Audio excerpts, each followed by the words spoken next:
네, 오늘 설교는 지난주 조성천 목사님께서 낯선 사랑이라는 제목으로 고린도전서 13장을 설교하셨는데요. 그 서막 버전, 다시 말해서 낯선 사랑의 프롤로그로 이해하시면 좋을 것 같습니다. 물론 지난주 설교를 못 들었다고 해서 오늘 그러면 어려운 거 아니야? 좀 곤란한 거 아니야? 라고 생각하실 필요는 없습니다. 오늘 설교를 듣고 집에 가셔서 지난주 설교를 들으셔도 좋을 것 같습니다. 무엇보다 제가 이 본문을 가지고 매년마다 똑같은 설교를 합니다. 똑같이 설교해요. 그 이유는 우리의 삶에 직면한 문제들을 신앙 공동체로서 어떻게 이해하고 생각하며 행동해야 하는지가 굉장히 중요하기 때문입니다. 여러분, 제가 쉬운 것 같지만 쉽지 않은 질문을 해보겠습니다. 여기 대부분은 신앙생활을 한 지 얼마 안 되시는 분들보다는 대부분 10년, 20년, 많게는 50년까지 그 이상 하신 분들도 있을 텐데요.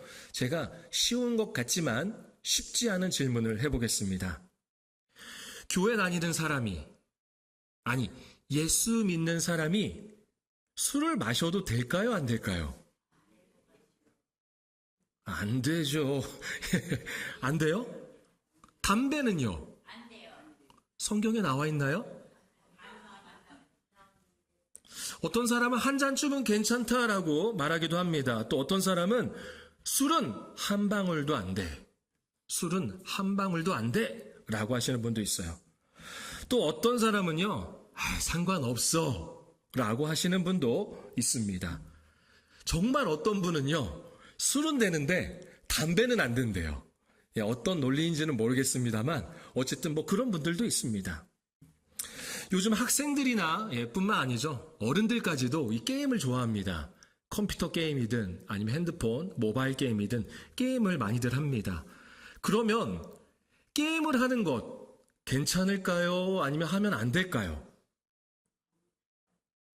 게임. 어떤 사람은 게임은 좋은 영향이 없기 때문에 하면 안 된다라고 하는 사람도 있고요. 어떤 사람은 이거 문화야.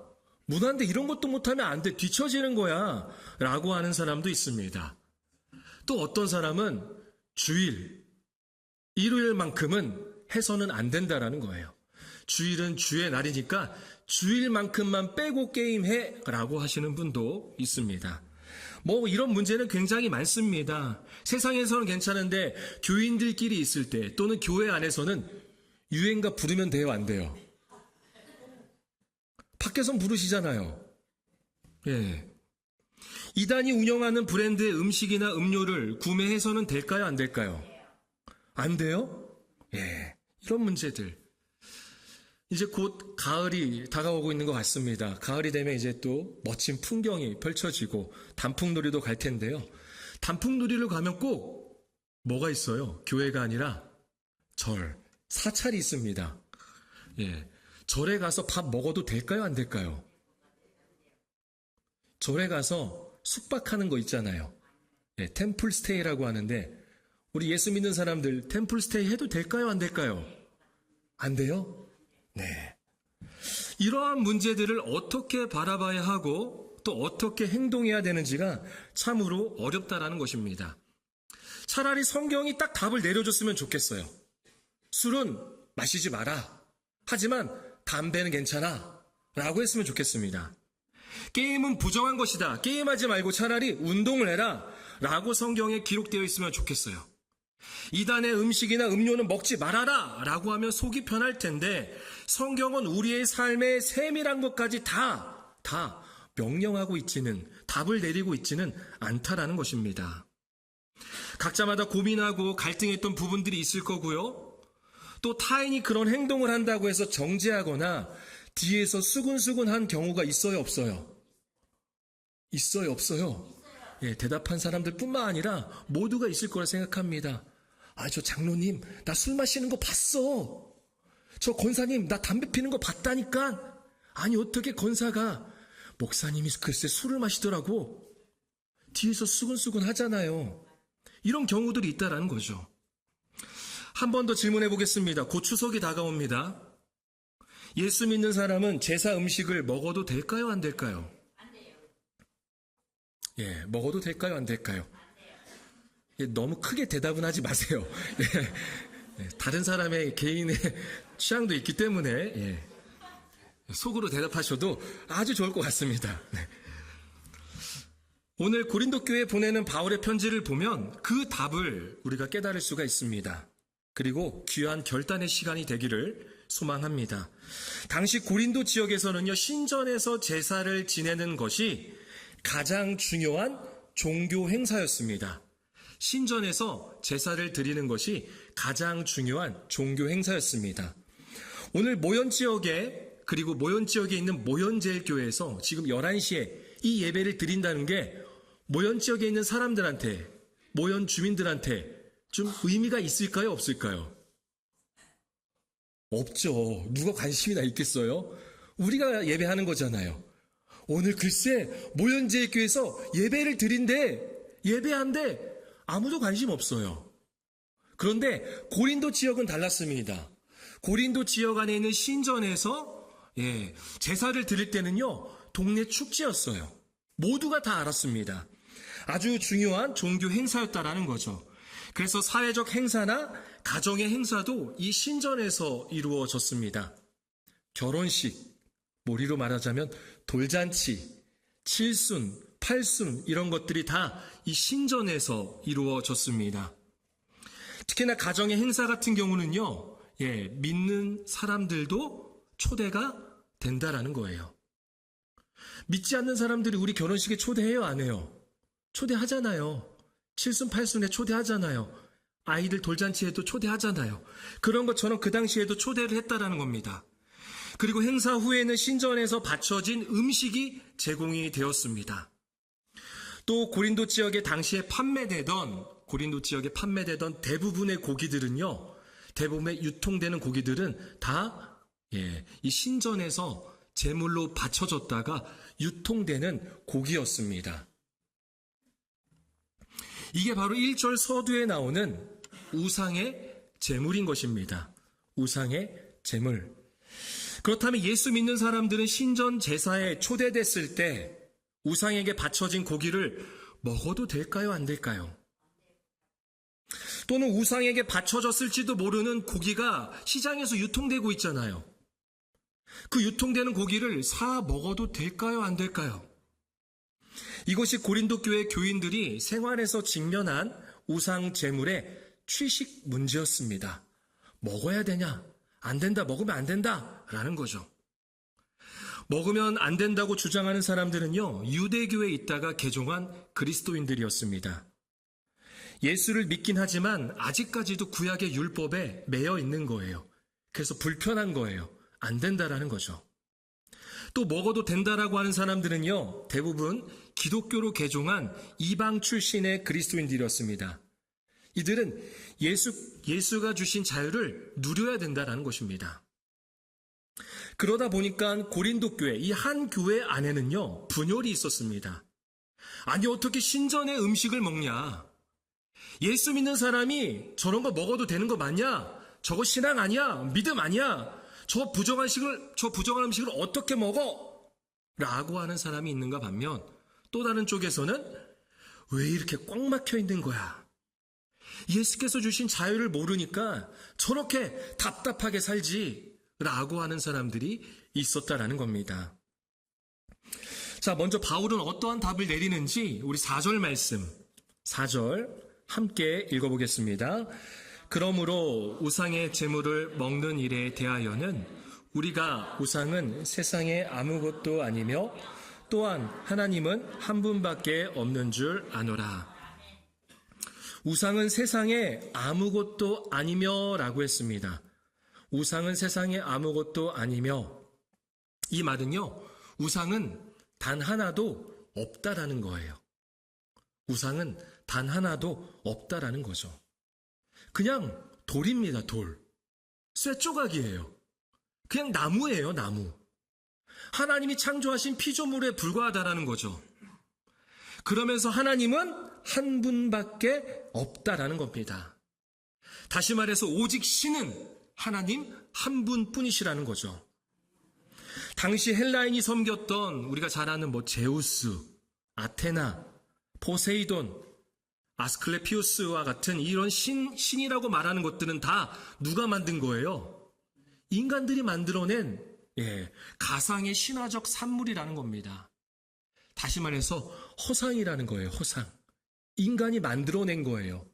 하나님이 만들어 놓은 피조물에다가 그러한 이름을, 그러한 존재를 붙여놓은 거예요. 인간들이. 그래서 아무것도 아니라는 거죠. 자, 그러면 우상은 단 하나도 없기 때문에 우상의 제물, 신전에 바쳐진 음식, 신전에 제사를 드렸던 고기는 그럼 뭐예요? 그냥 고기이고 그냥 음식인 거예요. 예수를 아는 지식이 있다면 이러한 자유함이 우리 안에 허락된 것입니다. 아무것도 아닌 거예요. 아무것도. 그러면 제사 음식을 먹어도 될까요? 안 될까요? 먹어도 돼요. 아무것도 아니에요. 그거는 인간이 만든 거잖아요. 인간이 그러면서 이러면 안 된다라고 하는 거예요. 이건 우상이라고 말하는 거예요. 그냥 음식입니다. 우상이라는 건 애초부터 없었고 하나님은 한 분뿐이라는 참된 지식이 우리 안에 있기 때문에 우리는 그러한 자유로서 우리는 충분히 먹을 수가 있습니다. 이러한 자유가 저는 저와 여러분 안에 충만하기를 소망합니다. 할렐루야. 그런데 여전히 찝찝해요. 맞죠? 마음이 불편합니다. 바로 그거예요. 머리로는 이해가 되는데 마음으로는 안 돼요. 마음으로는 불편해요. 깨름직합니다. 우리 함께 7절 말씀 함께 읽어보겠습니다. 그러나 이 지식은 모든 사람에게 있는 것은 아니므로 어떤 이들은 지금까지 우상에 대한 습관이 있어 우상의 제물로 알고 먹는 고로 그들의 양심이 악하여지고, 그런데 이러한 자유에 대한 지식이 모든 사람에게 있는 것은 아니라는 거예요. 유대교에서 개종한 그리스도인들에게는 이러한 지식보다 살면서 배어있는 율법적 신앙이 더 컸습니다. 때로는 가르쳐도 안 되는 경우가 있잖아요. 삶의 경험으로부터 묻어나오는 그런 경우가 있어요. 아무리 말해도 잘 안 돼요. 그래서 여전히 이 사람들에게는 우상의 제물로 마음으로는 여겨진다는 거예요. 머리로는 알아요. 이거 우상 아니야. 우상의 제물 아니야 라고 아는데 마음으로는 불편한 거예요. 요즘은 명절에 친척들이 모여서 제사를 잘 안 드립니다. 이전에는 많이 했었죠. 그러면 주일학교에서 아이들에게 율법을 명령했습니다. 2가지 율법이 있었죠. 명절이 되면 첫 번째 뭐 하지 말라고 하죠? 그렇죠. 절하지 말라. 제사상 앞에서 절하지 말라고 합니다. 2번째는요. 먹지 말라. 제사 음식 보지도 말고 먹지도 말라고 했습니다. 어린 마음에 진짜 이런 것들을 어기면 마트에서 물건을 훔치는 것보다 더 큰 죄로 여겨졌습니다. 지금은 제사상에 절하지 말라고만 교회에서 가르치고 있습니다. 또 문화도 바뀌어서 기도하는 사람들도 많이 늘어났습니다. 그런데도 제사 음식을 먹는 것에 대해서 여전히 마음에 거리낌이 있는 사람들이 있다라는 겁니다. 그래서 바울은 자유에 대한 지식이 있는 이들에게, 즉 먹어도 된다, 난 괜찮아, 그러한 자유가 있어 라고 여기는 사람들에게 이렇게 권면을 합니다. 우리 9절 말씀, 이어서 9절 함께 읽어보겠습니다. 그런즉 너희의 자유가 믿음이 약한 자들에게 걸려 넘어지게 하는 것이 되지 않도록 조심하라. 여기서 말하는 자유, 이 자유라는 말은요, 바로 권리를 말합니다. 권리를 말하는 거예요. 그러니까 자유보다 한층 더 깊이 들어가서 권리까지 바울은 말하는 것입니다. 여러분, 권리가 뭘까요? 권리. 비행기를 타보신 적 있나요? 네, 비행기를 타면은 비행기는 총 대부분 3가지의 좌석이 있습니다. 이코노미, 일반석이라고 하죠. 그리고 그거보다 한 단계 위인 비즈니스석이 있습니다. 그리고 제일 좋은 퍼스트 클래스라고 하는 1등석이 있습니다. 1등석과 그리고 일반석의 가격차는요, 3배에서 6배 정도가 됩니다. 그런데 예를 들어서 나에게 좀 돈이 있어가지고 좀 탈 수 있는 상황이 돼가지고 비싸지만 결제를 한 겁니다. 1등석으로 결제를 했어요. 그리고 이제 비행기에 탑승하려고 합니다. 들어가는 입구부터가 다를 수가 있어요. 들어가서 나는 어디에 앉을까요?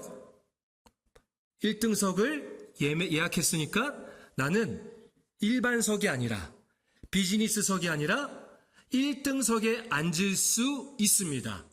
나에게는 그러한 권리가 있는 거예요. 아주 지극하고 당연한 것입니다. 그게 바로 내 권리입니다. 내가 그 값을 지불했기 때문입니다. 그런데 바울은 그런 나의 권리로 인해 믿음이 약한 자들이 걸려 넘어지지 않도록 조심하라 라고 말하고 있습니다. 10절에서 바울은 말합니다. 우리 이어서 10절 말씀 함께 읽겠습니다. 지식이 있는 내가 우상의 집에 앉아 먹는 것을 누구든지 보면 그 믿음이 약한 자들의 양심이 담력을 얻어 우상의 재물을 먹게 되지 않겠느냐. 믿음이 강한 자가 우상의 집에서 우상의 재물을 먹는 것은 믿음이 약한 그리스도인들로 하여금 담력을 얻어 용기를 얻는다는 거예요. 그래서 먹게 된다는 거죠. 여기서 믿음이 약한 자는요, 믿음이 적은 사람을 말하는 게 아닙니다. 믿음이 강한 사람은 믿음이 많은 사람을 말하는 게 아니에요. 사람마다 성향이 있어요. 신앙생활하면서 성향이 있잖아요. 여기 다 예수 그리스도를 주로 고백하지 않습니까? 예수님 믿으시죠? 다 예수님 믿는데 성향이 다 달라요. 어떤 사람은 강하게 나타나고요. 어떤 사람은 약하게 나타납니다. 어떤 사람은요, 막 복음을 전하지 않으면 견딜 수가 없어요. 그래서 막 강하게 내가 전해야 돼요. 근데 어떤 사람은 성향이 약해요. 그래서 아주 조심스럽게 접근을 하는 사람도 있습니다. 여기서 말하는 것은 바로 그겁니다. 믿음이 약한 자가 있고 믿음이 강한 자가 있는데 믿음이 강한 사람은 이건 아무것도 아니야 라고 여기는 거예요. 나에게 주신 자유야. 난 그러한 지식이 있어 라고 하면서 우상의 집에서 우상의 재물을 먹는 것입니다. 그러면서 이렇게 말하는 겁니다. 믿음이 약한 자들에게 괜찮아 먹어. 주님이 주신 거야. 먹어도 돼. 이거 죄 아니야. 우상 그런 거 없어 라고 한다라는 거죠. 그러면은 믿음이 약한 사람들이 어때요? 그것에 용기를 얻어서 먹게 된다는 거예요. 마음은 여전히 불편하고 깨름직하고 여전히 내 신앙으로는 우상의 재물 같은데 그것을 용기를 얻어서 먹게 된다는 것입니다. 그렇다면 그것은 그 사람에게 우상의 재물을 먹게 된다는 거예요. 죄를 범하게 된다는 거죠. 나는 죄가 아니라고 생각할지 몰라도 그리고 내 자유이고 당연히 내가 누릴 수 있는 권리일 수 있지만 여전히 다른 사람에게는 그것이 죄로 여겨질 수 있다는 겁니다. 오히려 나의 행동 때문에 담력을 얻어서 용기를 얻어서 그 죄를 그 우상 숭배를 범할 수 있다는 거죠. 지식, 머리로는 이해가 되는데 여전히 마음으로는 불편한 경우들이 많이 있습니다. 깨름직하고 찝찝함을 느낀다는 겁니다. 그러한 사람에게는 여전히 그것이 죄가 된다는 겁니다. 우리 이어서 11절 말씀, 11절 함께 읽어보겠습니다.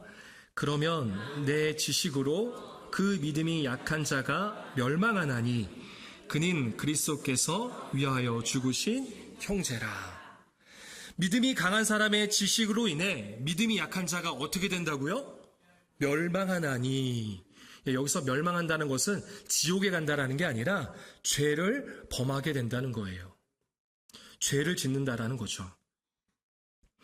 지식으로 인한 자유와 권리 때문에 믿음이 약한 자는 죄를 지을 수 있다라는 것을 바울은 말하고 있는 것입니다. 고대 그리스 철학에는 아디아포라, 아마 익숙하지 않은 단어일 거예요. 아디아포라라는 말이 있습니다. 아디아포라의 뜻은요, 아무것도 아니다라는 뜻이에요. 아무것도 아니다. 그러니까 아디아포라는 절대적으로 선도 아니고 절대적으로 악도 아닌 거예요. 성경도 마찬가지죠. 성경에서도 직접적으로 하라, 하지 마라 라는 내용들도 있지만 전혀 언급을 하지 않는 부분도 있습니다. 이러한 것들은 규정이 없어서 사회의 문화적 환경과 개인의 양심에 비추어서 판단하고 행동해야 될 문제인 것이죠. 이러한 문제를 바로 아디아포라의 문제 또는 아디아포라의 원리라고 합니다. 특히 이 아디아포라의 문제에 있어서 믿음이 강한 사람이 명심해야 할 것은 지식을 통한 자신의 자유와 권리만을 앞세울 것이 아니라 믿음이 약한 자의 시선과 판단도 생각하고 이들이 시험에 빠지지 않도록 행동해야 한다는 것입니다. 사실 오늘 본문에 등장하는 우상의 제물에 관한 치식 문제는 바로 이 아디아포라에 관한 문제입니다. 예수님이 이 땅 가운데 오셔서 더 이상 뭐뭐 해라, 뭐뭐 하지 말아라 라고 말씀하시는 게 없어요. 그러한 율법을 명하시지 않습니다. 음식을 먹는 것 자체는 선이나 악이 아닌 바로 아디아포라의 영역입니다. 그래서 우상에게 바쳐졌어도 우상은 아무것도 아니고 하나님은 한 분뿐이라는 지식이 있기에 나에게는 그저 뭐예요? 음식인 거예요. 하나님이 주신 귀한 음식입니다. 그런데 내 자유와 권리로 그 음식을 먹는 것을 보며 또 다른 누군가가 자신의 양심의 거리낌을 느끼면서 그것을 따라서 먹는다면, 담력을 얻어서 용기를 내서 먹는다면 그 사람에게는 뭐가 되는 거예요? 죄가 된다라는 거예요. 더욱이 중요한 표현이 나옵니다. 11절 마지막에 보면 그는, 그렇게 걸려 넘어지는 믿음이 연약한 그는 누구라고요? 그리스도께서 위하여 죽으신 형제라. 예수님께서 십자가에 흘리신 보혈로 살리신 존재라는 거예요. 그런 하나님의 백성, 하나님의 자녀라는 거죠. 그래서 1절에서 하나님을 아는 지식이 정말 중요하잖아요. 지식 필요해요? 안 필요해요? 필요합니다. 하나님을 아는 지식 정말 중요합니다. 그런데 사랑이 없는 지식은 교만에 불과하다고 1절에서 말하고 있는 것입니다. 사랑이 없는 지식은 공동체를 해치거나 타인을 죄짓게 만들 수도 있습니다. 그래서 바울이 강조하는 것은 바로 사랑입니다. 사랑. 우리 13절 말씀 한 목소리로 읽겠습니다. 그러므로 만일 음식이 내 형제로 실족하게 한다면 나는 영원히 고기를 먹지 아니하여 내 형제를 실족하게. 바울은 사랑을 자신에게 적용시켜 엄청난 결단을 보입니다. 음식이 누군가를 시험에 들게 하고 죄를 짓게 한다면 나는 영원히 고기를 먹지 않겠다. 여러분, 아디아포라의 영역, 다시 말해서 자유와 권리를 지식이 아니라 타인을 배려하는 사랑의 차원에서 접근하고 있는 것입니다. 우리가 여기서 주목해야 할 것은 바울은 우상의 제물을 그러면 믿음이 연약한 사람들 앞에서는 내가 먹지 않겠다 라고 하는 게 아니라 아예 고기 자체를 영원히 먹지 않겠다라고 결단했다라는 겁니다. 다시 말해서 믿음이 연약한 이들로 하여금 죄라고 여겨지는 행동을 하기보다는 차라리 내가 채식주의자가 되겠다라는 거예요. 자신의 자유와 당연한 권리를 절제한 것입니다. 이처럼 사랑은 자유에 대한 절제입니다. 사랑은 내 권리에 대한 절제인 것입니다. 성령의 9가지 열매를 우리는 잘 알고 있습니다. 그 시작이 어떻게 되죠? 제일 처음은 첫 번째 열매는 바로 사랑입니다. 사랑. 그리고 성령의 9가지 열매, 9번째 열매는요, 그 마지막은 바로 절제입니다. 사랑으로 시작해서 절제로 완성이 되는 것이죠. 사실 성령의 9가지 열매는 다 사랑을 기반으로 합니다. 다시 말해서 사랑의 완성은 절제로 완성이 된다라는 겁니다. 예수님도 십자가에서 충분히 내려오고 싶으셨고 내려오실 수도 있었습니다. 하지만 절제하셨습니다. 우리를 사랑하시기 때문에 우리의 죄를 용서하시려고 그렇게 절제하셨죠. 믿음이 연약한 이들도 주님께서 사랑하셔서 위하여 죽으신 아주 귀한 존재들입니다. 지금 여러분들 옆에, 앞에 또 함께하고 있는 사람이 그만큼 귀한 존재인 거예요. 내가 사랑하는 그 범주 이상으로 주님께서 위하여 죽어서 살리신, 당신이 죽으시면서까지 살리신 아주 귀한 존재라는 것입니다. 다른 부분으로도 생각을 해보겠습니다. 이단의 제품들이 있죠. 두유, 어디께 맛있어요? 삼육두유 맛있어요? 맛없어요? 삼육두유 맛있죠? 달달하고 맛있습니다. 삼육두유 제7일 안식일교회에서 하는 브랜드입니다.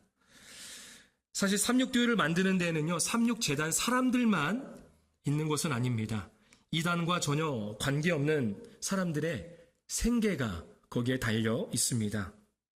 저는 이단 제품만 보며 불매 운동만 할 게 아니라 그 제품을 파는 사람들의 삶까지도 보았으면 합니다.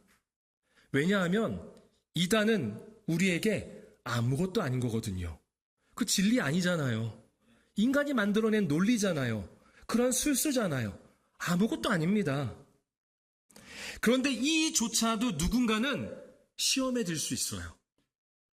이전에 갖고 있던 신앙으로 인해 마음이 불편할 수 있습니다. 삼육두유를 사 먹는 건 우리의 자유의무 권리이지만 믿음이 연약한 자가 있다면, 그래서 삼육두유를 먹는 것이 불편하다면, 죄를 범하는 것으로 여긴다면 우리는 삼육두유를 사 먹을 수 있는 자유와 권리를 절제할 수 있어야 합니다. 그게 바로 진짜 신앙이고 진짜 사랑인 것입니다. 여러분 베리칩 들어보셨을 겁니다. 베리칩. 극단주의 또는 세대주의 종말론자나 침례교 일부에서 베리칩을 666 짐승의 표다라고 해가지고 베리칩 받으면 구원 못 받는다고 전단지를 붙이고 홍보까지 했었습니다. 저는 그냥 반도체 칩이라고 생각합니다. 이 베리칩의 원리는요, RFID라는 칩이에요. RFID. 익숙하지 않죠? 쉽게 말해서 여러분들 음식물 쓰레기 버리러 갈 때 손에 태그 하나 들고 가시죠? 칩. 띡 찍으면 음식물 버릴 수 있잖아요. 그 칩이 바로 RFID 칩입니다. 또는 집에 들어갈 때 현관 도어락 문을 비밀번호를 누르기도 하는데 어떤 분들은 칩을 딱 찍어요. 그 칩이 바로 RFID 칩입니다. 그냥 칩이라는 거예요, 칩. 그래서 저는 베리칩을 받을 수 있는 자유와 권리가 저에게는 있습니다. 왜냐하면 저는 제 생각에는, 제 믿음에는 구원과는 무관하기 때문입니다. 오히려 받으면 생활이 편리해질 수 있습니다.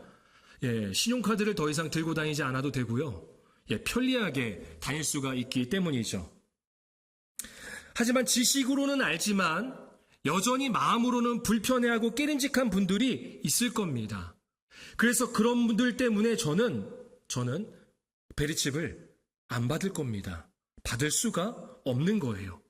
제가 베리칩을 받는 것 때문에 누군가가 시험에 들거나 또는 죄를 범할 수도 있기 때문입니다. 그 한 사람은, 그 형제와 자매는 예수 그리스도께서 죽으시면서까지 살리신 아주 귀한 존재이기 때문입니다. 그런데 감히 내가 어찌 내 자유와 권리를 내세울 수 있겠습니까? 사랑은 자유와 권리에 대한 절제입니다. 오늘 수많은 교회들이 수많은 분쟁을 하고 있습니다. 쉽게 말해서 싸운다는 거예요. 교회 안에 싸움이 굉장히 많아요. 그런데 법에 대한 지식을 몰라서 분쟁하는 것일까요? 법을 몰라서 싸우는 걸까요? 아닙니다. 뭐가 없어서예요? 사랑이 없어서 싸우는 겁니다.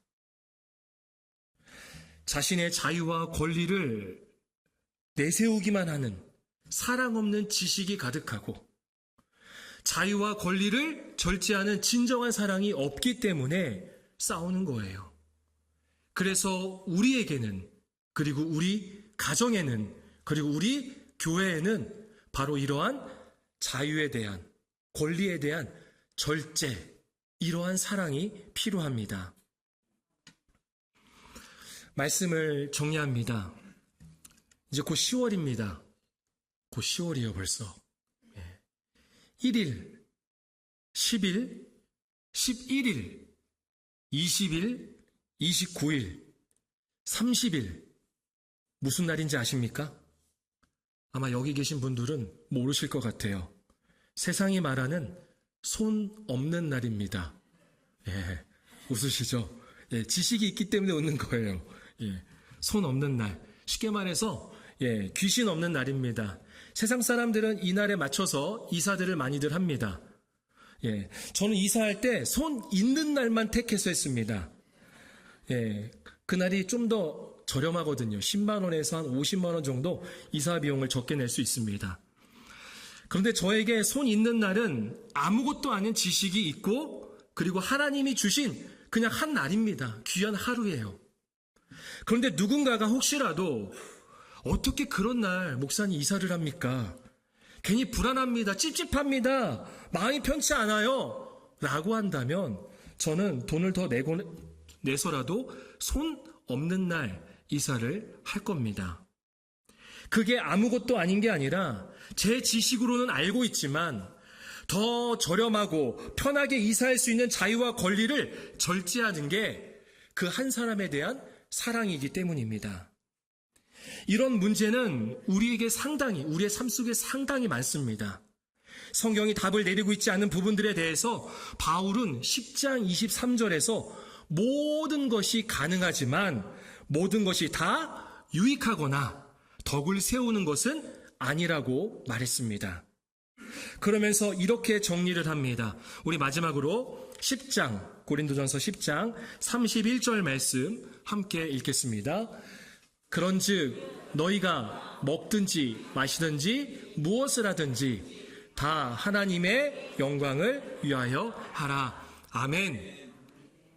하나님의 영광은 자유의 절제, 나의 권리의 절제를 통해 이웃을 사랑하는 것입니다. 저와 여러분이 자유와 권리를 절제하면 할수록 그리스도의 사랑이 더욱더 풍성해질 줄로 믿습니다. 그러한 하나님의 영광이 우리 교회와 우리의 가정과 나의 삶 속에, 여러분들의 삶 속에 가득하게 될 줄로 믿습니다.